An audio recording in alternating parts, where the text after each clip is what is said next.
Hi, I'm Gun, I have cancer, and I am happy. If you're happy and you know it, clap your hands.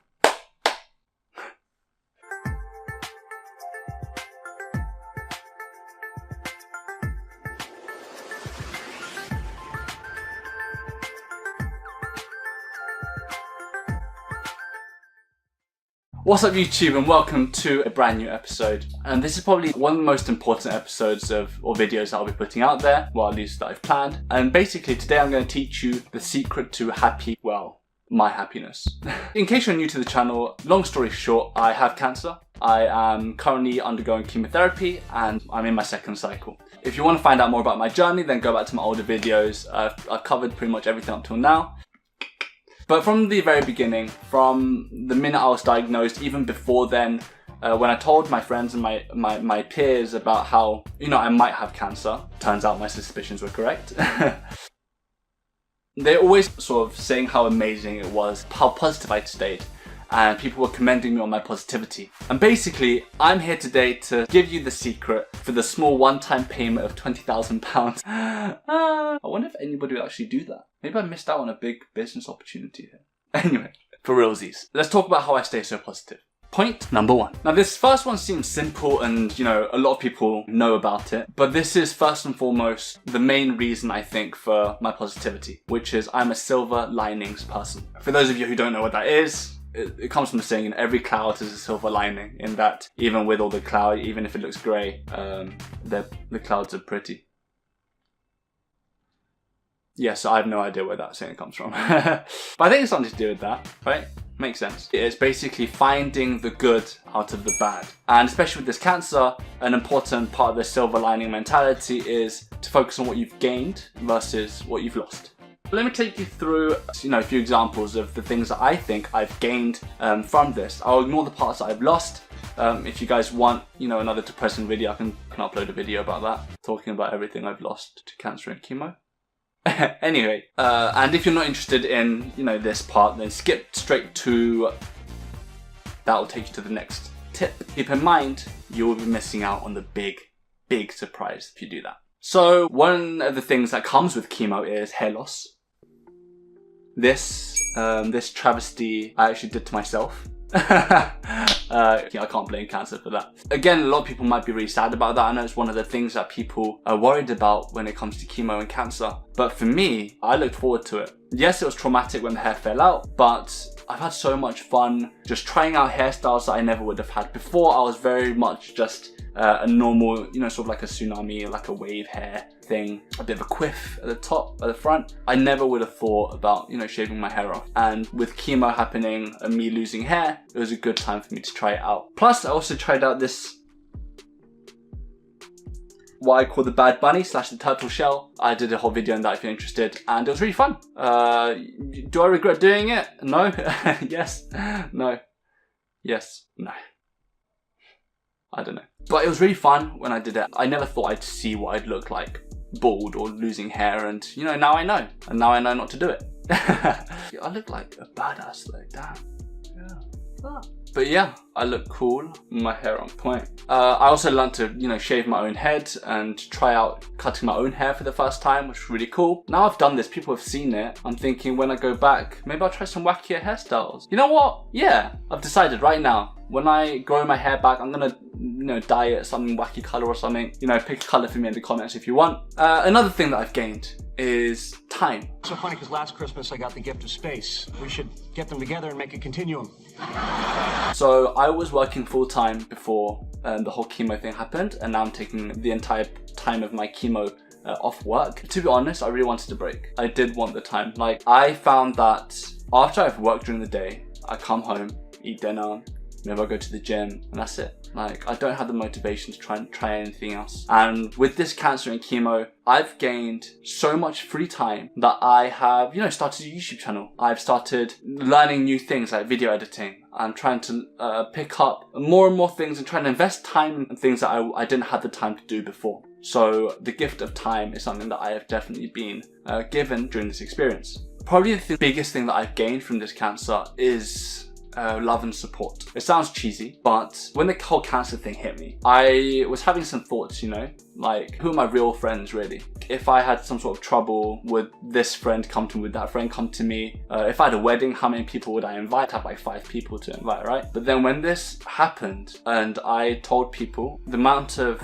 love and support and prayers and things that people were sending me was incredible. Like, it really made me feel like all those times I thought, you know what, I feel so alone. Now I'm gonna be like, no, I'm not. People are always out there thinking of me. Some people messaged me being like, oh, I thought of you randomly the other day. And I was like, that happens? People think of me randomly? Another thing I've gained is listening and finding out about the stories of other people and being able to help other people. So this YouTube channel was brought back to life because I wanted to help, you know, whether that's putting smiles on people's faces or helping people find out more about cancer and chemo, or with this video helping people to be more positive. And from the feedback I've received, like, it's actually working. People have been telling me, like, a family member of mine was just recently diagnosed with cancer, and I really appreciate that you are, you know, showing your progress, or you're telling us about what's happening, help them know what to expect. So I've heard stories of, you know, people who have had much harder cancers to deal with, and it's just incredible finding out about all these people that I would never have met without having gone through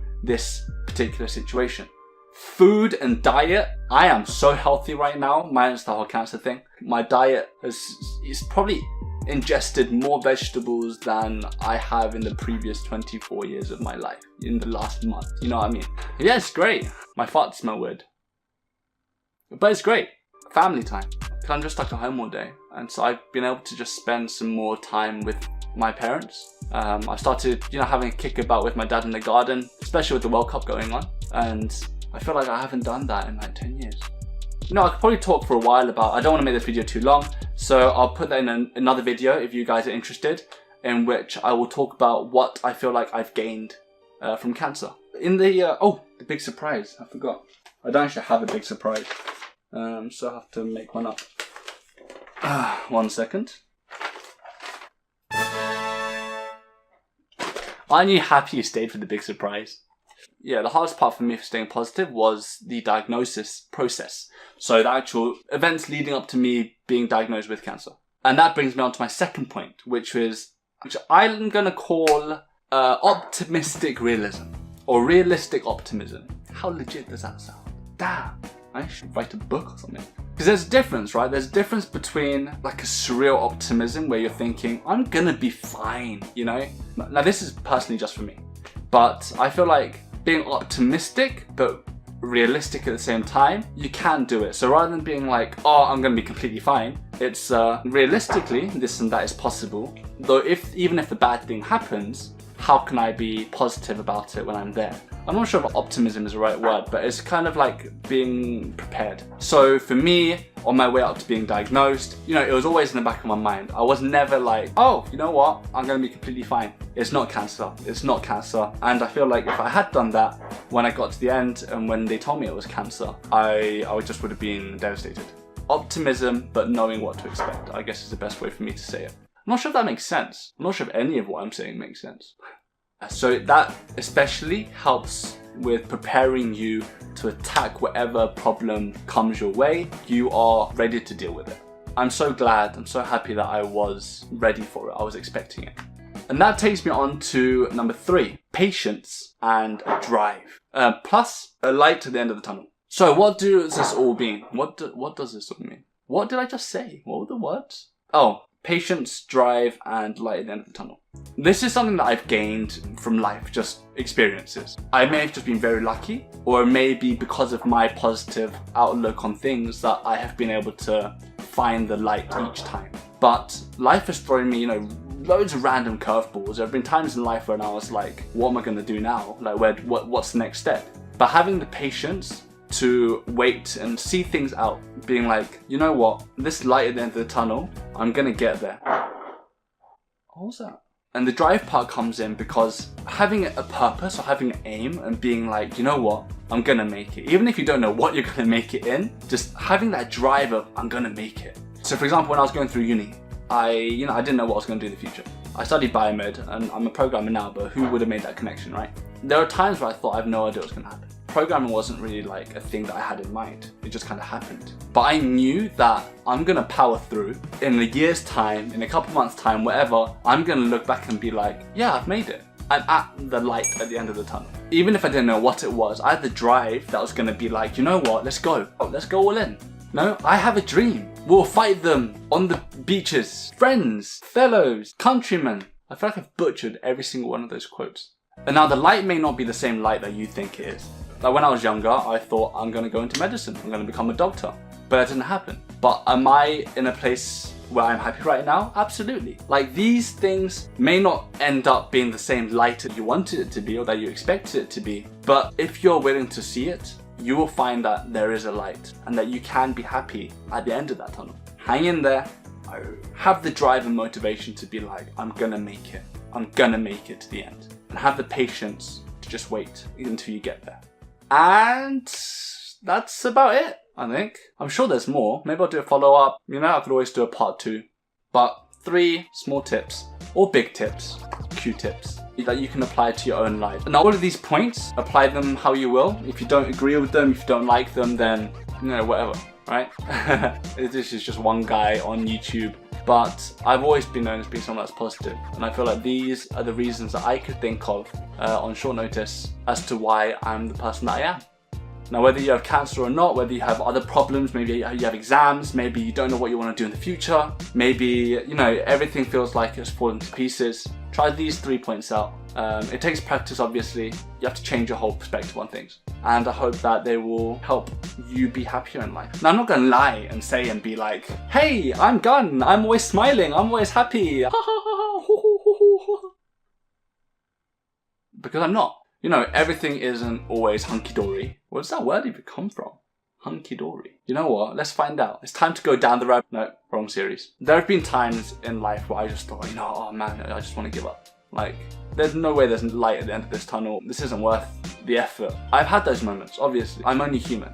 Like, even this cancer thing. Let me get you guys in on a big secret, okay? Come here, come here. Come here, come here. Fine, I'll go to you. Cancer sucks. Chemo sucks. If some guy comes up to you in the street and says, hey, do you want cancer? You say no and walk the hell away. And probably call the police, because that's not normal. Or an asylum, something. But yeah, because it sucks, so it's not pleasant. But you take the hand, whatever hand that life deals you, and you got to play it. If it's a bad hand, you bluff it. Like, regardless of what position you're in, you just have to try and find the positives, right? Because life is just too precious. So why waste any moment of it being unnecessarily sad and thinking about what you can't do, when we all know we can. Let's go, challengers.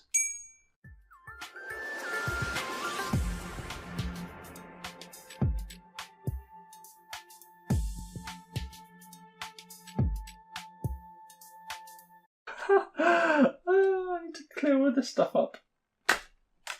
Seemed like a good idea at the time. Hey, well, what's up, YouTube? Okay.